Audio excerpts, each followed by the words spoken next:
It was the man from Ironbark who struck the Sydney town. He wandered over street and park, he wandered up and down.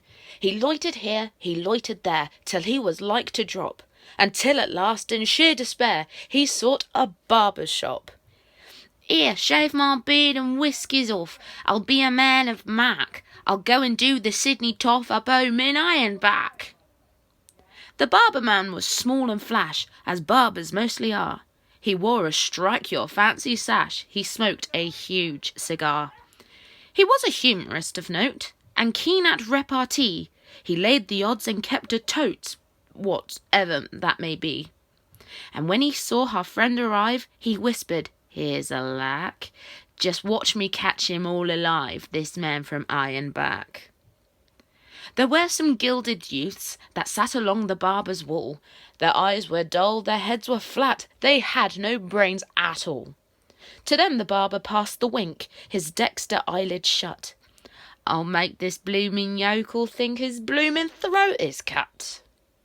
And as he soaped and rubbed it in, he made a rude remark. "I suppose the flats is pretty green up there in Ironbark."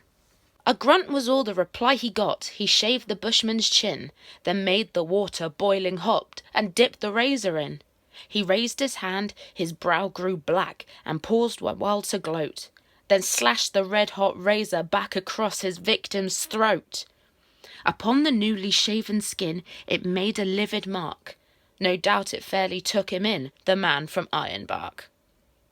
He fetched a wild-up country yell, might wake the dead to hear, and though his throat he knew full well was cut from ear to ear, he struggled gamely to his feet and faced the murderous foe. "You've done for me, you dog, I'm beat, one hit before I go. I only wish I had a knife, you blessed murderous shark, but you'll remember all your life the man from Ironbark." He lifted up his hairy paw with one tremendous clout.